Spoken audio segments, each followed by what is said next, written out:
Good morning, everyone. I hope you all are fine at your home. Students, after some days, we all are here again to learn something more. So, as I told you, your last topic was the sentence. So, today it is turn to take a test, whatever I have taught you about sentence. So, let's start today's class. Now, let's learn something more about sentence one more time. Let's see question number 1.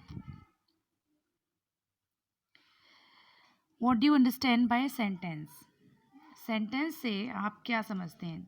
Sentence से आप क्या समझते हैं? इसे मतलब मैंने जो आपको समझाया था कि सेंटेंस क्या होते हैं, है ना? सेंटेंस से आप क्या समझते हैं, तो उसके बारे में हम आज यहाँ पढ़ते हैं. उस चीज़ को मतलब रिवाइज करते हैं. वो आपको ऑलरेडी मैं पढ़ा चुकी हूँ, बस उसको रिवाइज करना है ना. तो सेंटेंस क्या होता है? Sentence a group of word. Sentence क्या होते हैं? A group of words that make a complete sense. वही तो सेंटेंस होता है, जो कि वर्ड्स के एक ग्रुप से, जैसे ये हमने यहाँ क्वेश्चन लिखा है, what do understand by sentence. ये एक क्या है? ये एक पूरा क्वेश्चन क्या है? ये सेंटेंस ही तो है, क्योंकि इसमें हमें पूरा अर्थ समझ में आ रहा है कि इस सेंटेंस में हमसे कुछ पूछा जा रहा है, एक क्वेश्चन किया जा रहा है. तो यहाँ देखिए क्या है, अलग अलग वर्ड्स दिए हुए हैं ना. What do you understand by sentence. ये क्या है? हमारे अलग अलग वर्ड्स हैं. इन वर्ड्स का ये पूरा एक ग्रुप हो गया है ना. इतने सारे वर्ड्स को मिला के एक ग्रुप कर दिया हमने, जो कि ग्रुप मिलके एक क्या, एक सेंस निकाल रहा है, एक अर्थ निकाल रहा है. सारे वर्ड्स को मिलाकर जो एक अर्थ निकलता है, कंप्लीट सेंस निकलता है, वो सेंटेंस कहलाता है.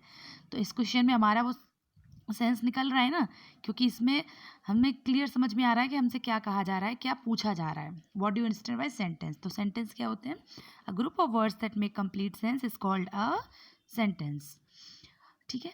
अब इसके बारे में, और हाँ, इसमें क्या करना है आपको, इसकी डेफिनेशन लर्न भी करनी है और वो लिखनी भी है. ओके. हाँ, इसमें थोड़ी सी और है इसके बारे में थोड़ा और जानते हैं. A sentence always begins with a capital letter. ये आपको I have taught you. Sentence क्या है? हमेशा कैपिटल लेटर से स्टार्ट होता है. देखिए इसमें फर्स्ट लेटर क्या है, जो वॉट लिखा है हमने, उसका फर्स्ट लेटर कैपिटल है ना. पहला वर्ड हमारा वॉट है, तो वॉट का फर्स्ट वर्ड कैपिटल है. Means a sentence always begins with a capital letter and ends with a full stop और अ क्वेश्चन मार्क. और लास्ट एंड किससे होता है? या तो फुल स्टॉप से या क्वेश्चन मार्क से. तो यहाँ क्या लगा हुआ है? क्वेश्चन मार्क लगा हुआ है ना. तो दैट इज कॉल्ड सेंटेंस. एक बार आप खुद रिवाइज कर लीजिएगा और उसको लर्न कर लीजिएगा. After that you will write. Now see the next question. Write some examples of sentence. इसमें आपको कुछ एग्जाम्पल लिखने हैं सेंटेंस की. मीन्स कुछ सेंटेंसेस आपको शो करने हैं इसमें लिख के. You can write according to the types of sentence. ये अगला क्वेश्चन देखिए. How many types of sentences you have learn in this chapter. आपने इस चैप्टर में कितने टाइप्स सेंटेंस के पढ़े हैं? मैंने आपको कितने पढ़ाए थे? मैंने आपको 4 टाइप्स पढ़ाए थे. ठीक है, वो यहाँ भी दिए हुए हैं. सेंटेंस के 4 types: statement, question, request and order. These 4 types you have learn in this chapter. इस चैप्टर में आपने ये 4 टाइप्स पढ़े थे. तो ये जो आप एग्जाम्पल लिखेंगे ना क्वेश्चन नंबर 2 में, तो आप क्या करेंगे? You will right 2 example of statements, 2 example of request, 2 example of question and 2 example of order. It means here you will write 8 examples, 2 example of each type. Okay, let's see the next. यहाँ देखिए, हाँ, ये third वाले में आपको क्या करना है? How many types of sentences you have learn in this chapter.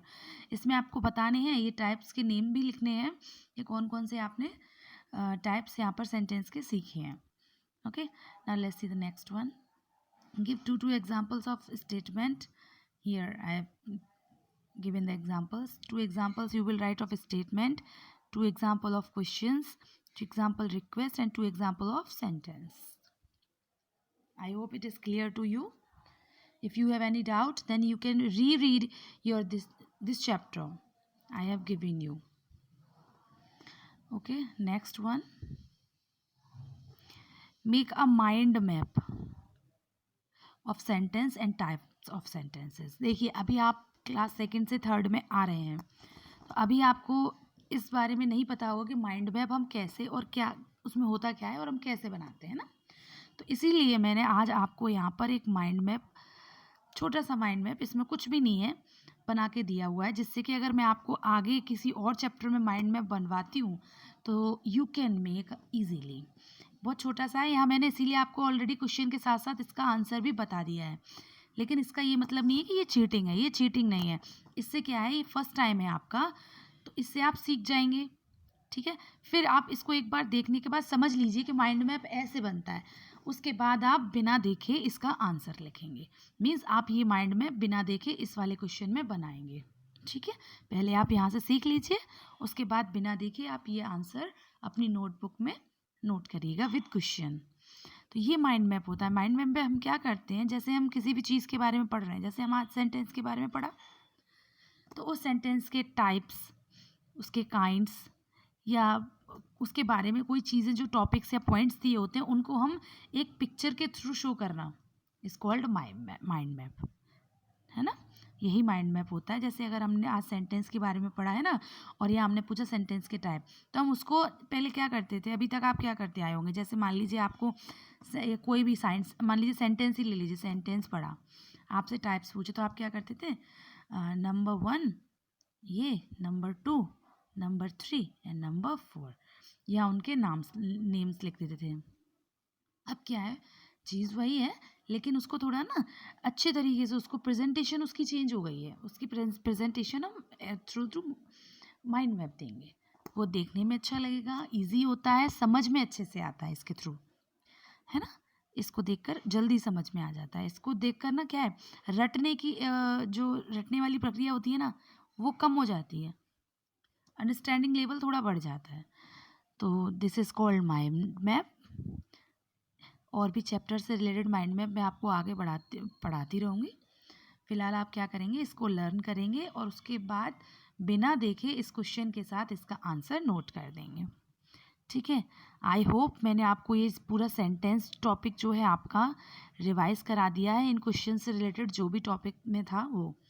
तो अब क्या करेंगे, आपका रिकैप हो चुका है, अब आप इन क्वेश्चंस के आंसर्स, ये क्वेश्चन नोट करेंगे और इनके answers with date and with chapter number and topic. Like this I have written there, you will write also like that on your rough notebook. Okay students, I hope you all have got. So that much for today. Tomorrow we will be again here. Stay home, stay safe, take care of yourself. Goodbye everyone.